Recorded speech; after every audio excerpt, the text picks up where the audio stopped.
Coming up next, 1 month ago today, a nightmare struck an Ohio town. We traveled to the scene to see how the recovery is going, and to find out if there's any possible threat to our area. Plus, remembering President Jimmy Carter's fishing trips to Central PA, we talk with a man who knows him well. And girl power on the wrestling mat. The Center County Report starts now.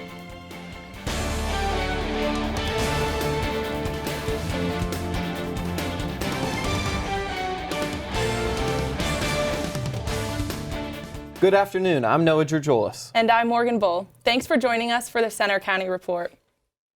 Our top story, a March winter storm is moving into Pennsylvania right now, just as thousands of families and college students try to head out of town for spring break. Student meteorologist Brian Michigan is here with the latest information. Brian? Yeah, thanks, guys. Certainly a high-impact weather day across Pennsylvania, which has prompted some winter weather advisories for many areas across Pennsylvania. You can see precipitation working its way in from the south and west, even some snowfall and mixed precipitation filtering in near Johnstown. That's all heading off into our area of Pennsylvania, starting off as snow, transitioning into more of a mix of rain and sleet. So if you're traveling on I-80 or 322, be sure to use caution on the roadways. We're to transition into more of a heavy rain event as we head into the later evening hours of Friday. But as we get into early Saturday, we're going to start clearing out here in central Pennsylvania. And as we get into early Saturday morning, mainly going to be dealing with just some lake effect snow showers here in State College. So tomorrow, 42 degrees with the lingering showers and winds gusty at times upwards of 30 miles per hour. Thanks, Brian. Another big story we're continuing to follow is the toxic train derailment cleanup in Ohio near the Pennsylvania border. It happened a month ago today.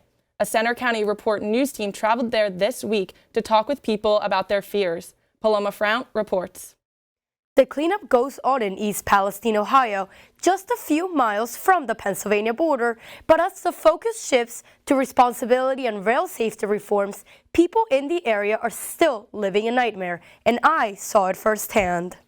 In a small town in Ohio near the Pennsylvania border, people's lives were quickly thrown off course by what may be one of the worst ecological disasters in America. We're not used to that here. This is mass murder of a town. A Norfolk Southern train carrying toxic chemicals derailed, prompting a fire that created a smoke cloud over the town of East Palestine. It's been kind of scary around here. It was really scary. According to the NTSB, 38 cars derailed, carrying over 115,000 gallons of vinyl chloride. The EPA classifies it as a human carcinogen. When you come in town, it feels like a knife starts going through the back of your neck into your eyes. I have not had, sore throats or rashes or anything like that. Bruno says he took a sample of water from the creek 3 days after the derailment. You'll get a chance to smell what it smells like. Yeah.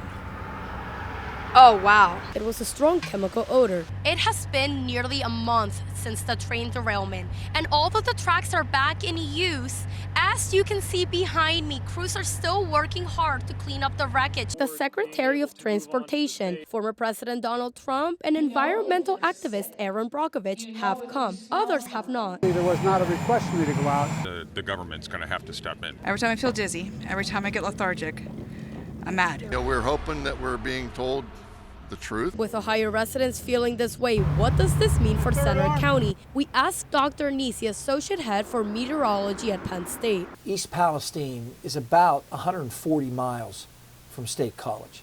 That's too long a distance. And as for Ohio, one thing remains clear. And these people are tight-knit. We will rise together. Just yesterday, the EPA ordered Norfolk Southern, the rail operator, to begin testing for dioxins. Those are toxic compounds that can stay in the environment for long periods of time.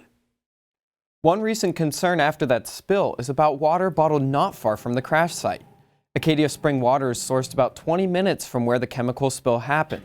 Store chains that sell the water, including Giant Eagle and Martin's, have pulled gallon-sized bottles from their shelves. If the sell-by date is before February 3rd, you are fine, but if it's after, you can get a refund. Giant Eagle says the water is being tested and there's no indication it's affected, but they don't want to take any chances. An eastern Pennsylvania man is accused of packing explosive materials in a suitcase he checked for an airline flight to Florida.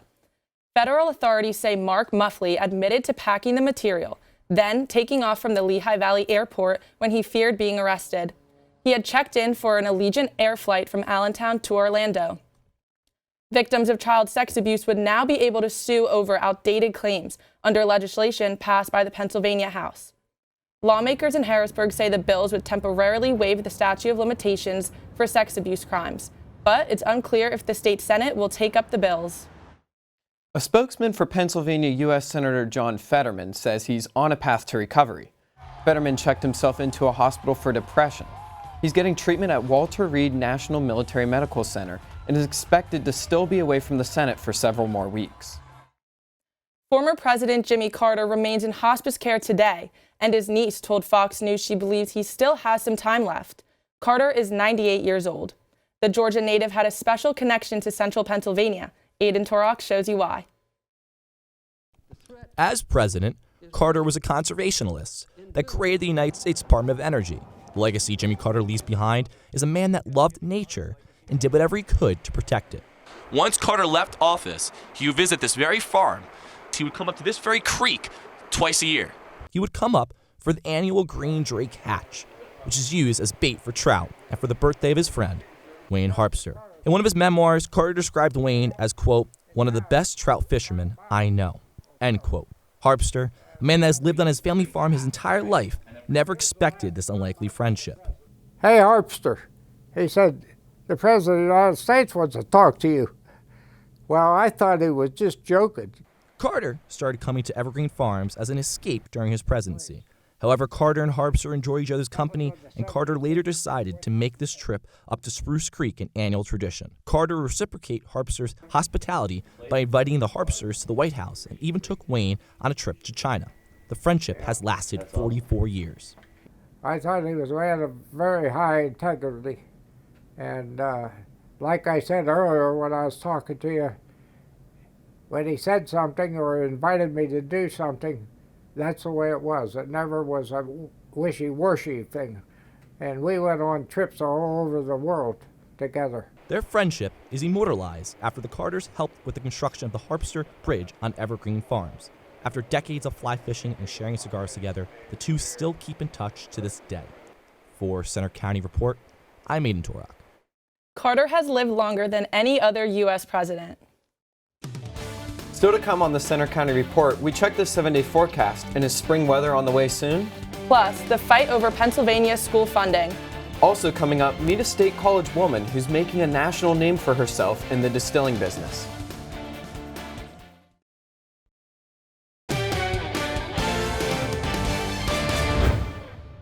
A state judge has left it up to Pennsylvania's governor, lawmakers, and school districts to address school funding.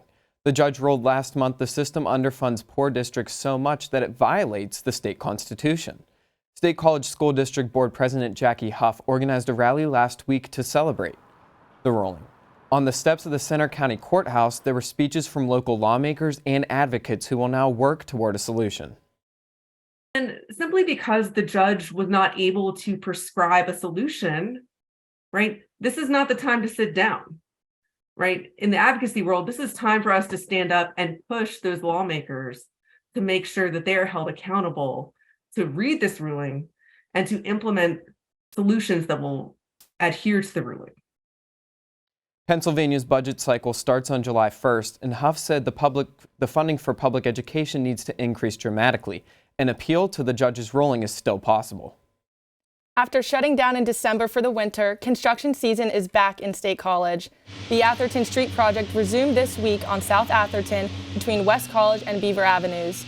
The work being done is in preparation for a water line installation that'll begin soon. The overall Atherton project is expected to last until fall 2024. A State College casino project faces a new challenge, this time from a competitor. The casino is proposed for the Nittany Mall, but Stadium Casino has filed a petition for review, asking the SC Gaming's license to revoke their appeal in College Township. The company argues founder Ira Lubert formed an investment group with members that were ineligible to bid on the casino by law. As the primary election in May approaches, Center County is taking new steps to get ready. The County Board of Commissioners has approved spending $28,000 on a contract with Election IQ LLC. They'll provide custom software for poll workers and inventory management on Election Day. Although no wholesale changes will happen on the day, the software will help with training new poll workers and tracking where equipment is.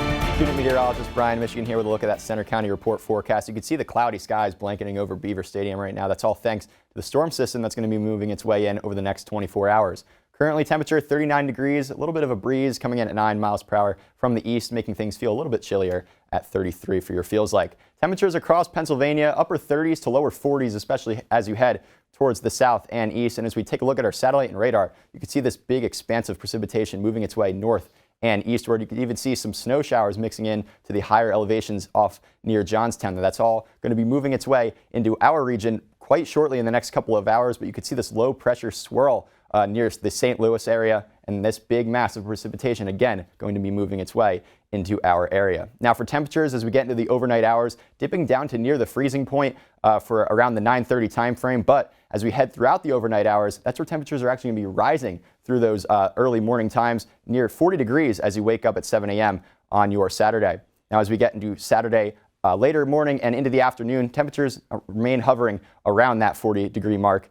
But as for precipitation, we're going to be starting out as snow, transitioning into more of a sleet and rain mix for this afternoon. So if you're traveling on I-80 or 322, you're going to need to stay cautious as roads could be slick out there. Now, as we head into the Friday later in the evening, we're going to see some heavier pockets of rain moving through central Pennsylvania and especially off towards our east near Harrisburg. So if you're traveling down there, be aware of the heavy rain showers. However, as we get into the early morning hours of Saturday, we're going to start to dry out here in Center County. Maybe a few lake effect snow showers linger on the backside of our system, but otherwise we're going to be dealing with mainly cloudy skies for the rest of the day for your Saturday. Now, as a result of the winter precipitation, we have winter weather advisories posted for our north and northeast, and even some high wind warnings off to the Ridge and Valley regions off near Johnstown. But for today, high temperature of 39, we're going to deal with that wintry mix and be sure to stay cautious on the roadways with some of those slick conditions. Gusts of wind up to 25 miles per hour, only increasing for tonight upwards of 30 miles per hour, and temperatures down near the freezing mark. Now, as we get into tomorrow, temperatures around 42 degrees. We're going to be dealing with those AM lingering showers, winds coming in from the west at 15 to 20 and gusts upwards of 30. So it's going to be a breezy one as we head into your 7-day forecast with the snow showers moving off and mixed with the mixed precipitation. We're luckily going to be drying out as we head into the Sunday and Monday time frame with temperatures back into the 50s. Thanks, Brian. I really hope there's not too many weather delays with spring break this week. Yeah, you got to hope that travel's not impacted, and also the sports scene could be impacted by the weather. And with the sports, let's send it over to AJ. Well, thanks, guys. Coming up in sports, Penn State hockey hopes to make a run in the Big Ten tournament this weekend. We'll hear from the coach. Also coming up, it's the off-season for football, but that doesn't mean the Nittany Lions aren't busy. We'll take you out to Max Out Day.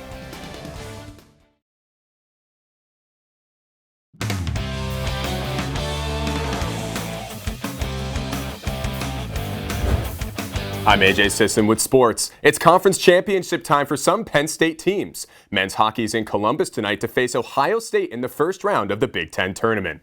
This is the second straight year these two teams will meet on this stage. Last year, Penn State was able to win the 3-game series and advance. The two games split their 4 regular season matchups this season. We're an excellent team. We deserve exactly where we are in the pairwise, and I think there should be a lot of reasons for us to feel that we absolutely can go on the road and win. I mean, only one Big Ten team has ever done it. And I know that's alluding to last year, but we have a lot of reasons to know that we're a dangerous team. Goes into the postseason at number 8 in the pairwise rankings, 1 spot above Ohio State. And Penn State women's hockey plays in the CHA championship game tomorrow at home. To basketball now, the Lady Lions conference tournament run is over. They lost a heartbreaker to Michigan yesterday by 2 points in their second round game. As for the men, their last regular season game is Sunday at the BJC. They play number 21 Maryland. The Lions are coming off a big overtime win at Northwestern on Wednesday. It's also hard to believe, but football spring practice is just a few weeks away. This week, the team invited media for the annual Max Out weightlifting session. Dugan Lloyd shows you how it went. Football is a game of grit, strength, and flat-out willpower. Yesterday, James Franklin's crew put that to the test. In their annual weight room max-out session, players tested out their squat numbers in the Latch football building. The team sees its individual results as a reflection of the work and progress that they've made this offseason. Well, Chop is He's freaky in nature. He's another one. He's thrived in our system. You know, his twitch, his suddenness, his ability to just change directions. We saw over 40 guys step up to the iron today at Penn State football's max out session. One of the big standouts being Chop Robinson on the defensive line, squatting 495 pounds for multiple reps. To put that in perspective, that's equivalent to 10 of these very heavy 45-pound plates loaded onto the bar, which he pumped out for multiple reps, something no average human could replicate. Aside from returning players, this marked an opportunity for new grad transfers from other schools to display their development from the past few months. Storm has been phenomenal. I mean, he's a perfect example of how you should conduct your business when you show up on campus as a grad transfer. He's just put his head down, he's worked, he's been one of the most consistent guys in the program day in and day out. In University Park, I'm Dugan Lloyd for the Center County Report. Spring practice begins March 14th and the annual Blue-White game is on April 15th. To high school sports now, the State College boys basketball team is waiting for its next matchup. One thing they do know, it'll be in Hershey. The team captured the District 6 title last week, taking down Altoona for the third time this season. Junior Isaac Dye led with 24 points alongside guard and Penn State signee Braden Shrewsbury, who pitched in 14 of his own. They're now waiting for the other districts to finish before the state bracket is revealed. And State High might be getting a new team soon, girls wrestling. Natalie Calzatoni has the details. Pennsylvania is a wrestling hotspot, from the national champion Nittany Lions to successful high school teams. But this male-dominated sport now has more female competition. State College Area High School is considering the launch of a girls wrestling team next season. Throughout the state, girls wrestling has really exploded. It has become the fastest growing sport in Pennsylvania. So we're excited to be part of that group. Statistics show Pennsylvania high school wrestling has seen a 200% increase in girls participating. In our area, Bald Eagle has a girls team and Phillipsburg Osceola just approved one. One of the biggest, I would say, deterrents from me joining earlier on was because it was all men.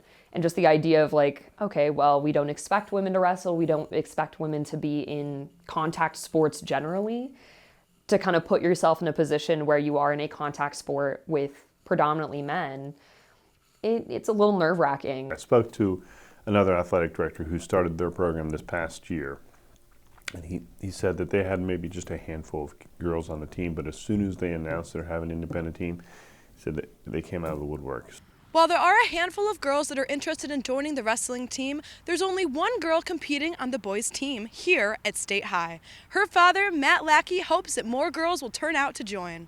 So wrestling isn't never a one-time thing. There's always lessons that stick with everyone for decades to come. So I encourage all the parents out there to give the option to your daughters when it's available.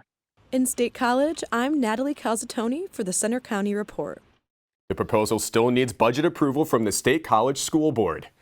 Well, Penn State wrestling alum Bo Nickel will make his long-awaited UFC debut tomorrow. He'll face Jamie Pickett in Las Vegas at 10 p.m. Eastern Time. Nickel won 3 NCAA titles while wrestling at Penn State. He remains unbeaten in his MMA career. And Penn State's boxing team is celebrating 100 years of history. The program reigned supreme from 1923 until 1954, when boxing was removed from varsity athletics. The NCAA discontinued the sport in 1961, but as part of the National Collegiate Boxing Association, Penn State has placed itself once again among the nation's best, one knockout at a time. The team will travel to Bristol, Connecticut next week for the East Regionals, hopeful for the national tournament in April. Well, that's all for sports. Now back to you guys at the anchor desk. Thanks, AJ. All I have to say is I don't think I'd be very good on a mixed martial arts sport, that's for sure. Me too, but I'm also really excited to watch Bo Nickel tomorrow. Coming up next, a local distiller in State College is getting her moment of fame on national TV. You'll meet her after the break.